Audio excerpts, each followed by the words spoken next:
hey, hey, hey, hey, yeah, yeah. Do people still do that? People still do it now? That kind of old. Alright, we'll continue on, guys. Here's the video.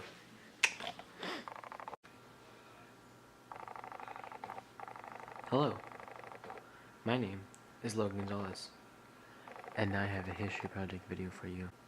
Ladies and gentlemen, we have 5 topics to cover today. Wait, 4. I mean 4. My bad. 4 topics we need to cover today. And they are how a bill becomes a law.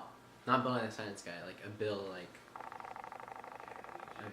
not Bill Nye. We have the judicial branch to talk over, the legislative branch, and the executive branch to go over what they do, and yeah, what they do for us. So the legislative branch, what it does is it's also known as the U.S. Congress. And inside the U.S. Congress, there's the House of Representatives and there's the Senate. And what the legislative branch is supposed to do is to make the laws. So like legislative, legal, LL. You guys make the connection? I make the connection. I don't know if you guys do this. There are two ways how a bill can become a law. Remember, not Bill Nye the Science Guy, guys. That guy's cool, but not this type of bill, okay?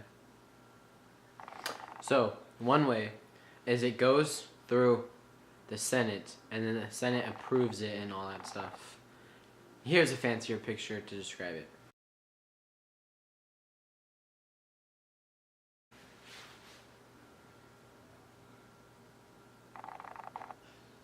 Then, the House of Representatives gets the bill in their building over there, which this is what the House of Representatives building looks like.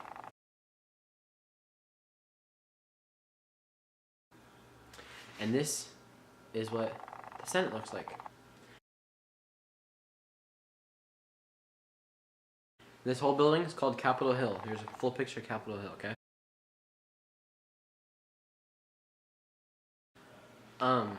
And then the bill goes to the House of Representatives. Here's another picture right here.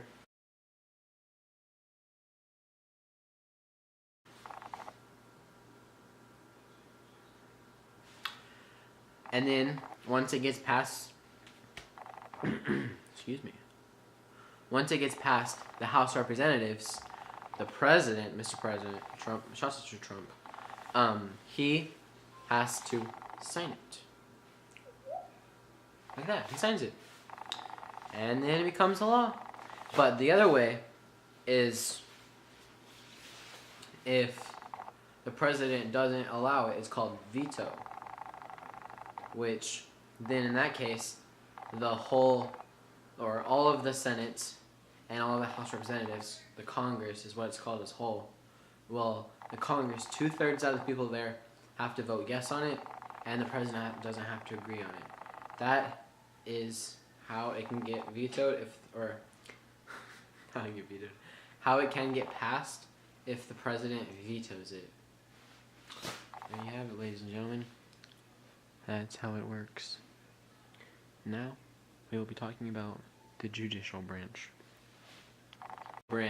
What it does is it explains laws, it sees if it goes against the Constitution, it solves disputes, and did I say reviews laws? I don't know if I said that or not. But that's what it does, ladies and gentlemen of America, and whoever else is watching this. Back to you, Barbara.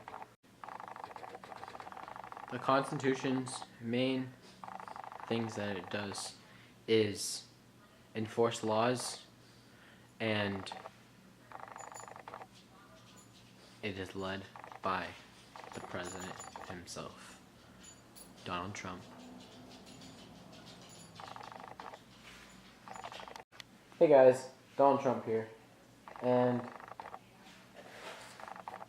I don't think you guys can hear me, so let's just not do that. But throwback to Donald Trump being my video a year ago.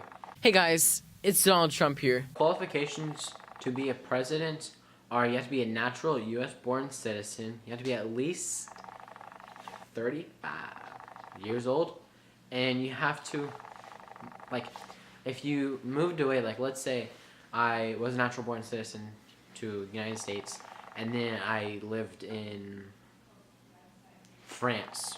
I moved away to France when I was 8, right? But I was born in America. I'd have to come back to America and have lived here and been a citizen again for 14 years before I could run for president. If that makes sense. I hope you guys connected the dots to make a cube, you know?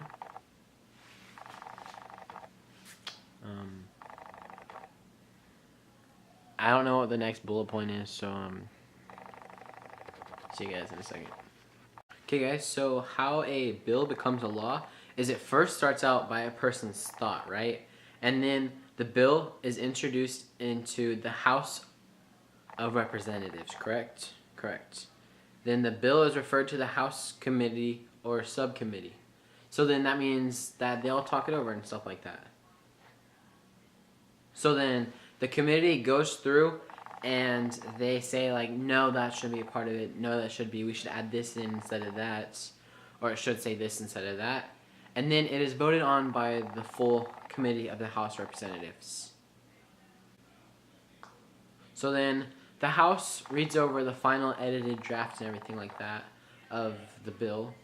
And then the House officially votes on it and says like, yes, this is becoming a law in our side of things. And then they pass it over to the Senate.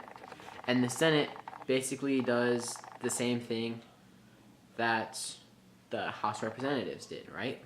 And then after that's all over, after the Senate passes it, then the president gets it and the president has to sign on it.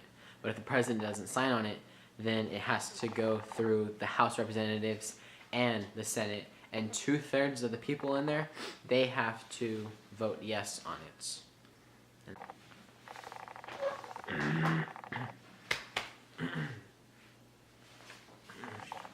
So the judicial branch is basically like the Supreme Court and all the judges and stuff like that. So when you think judicial, think the word judge. Judicial judge. Judicial judge, you know? But basically it's like the Supreme Court and then all like the courts and stuff like that.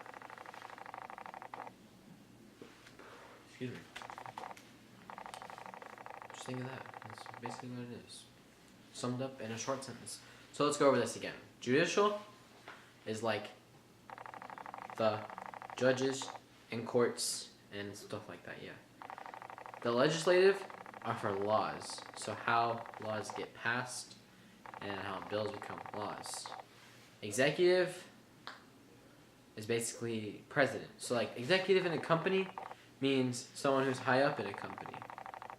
So if you are the CEO, or CEO is Chief Executive Officer.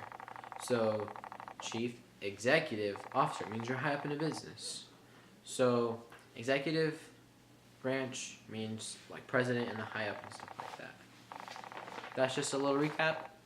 And yeah, thank you guys for watching my video. And I'll see you guys next year for my next history project. Till then, my friends. Adios.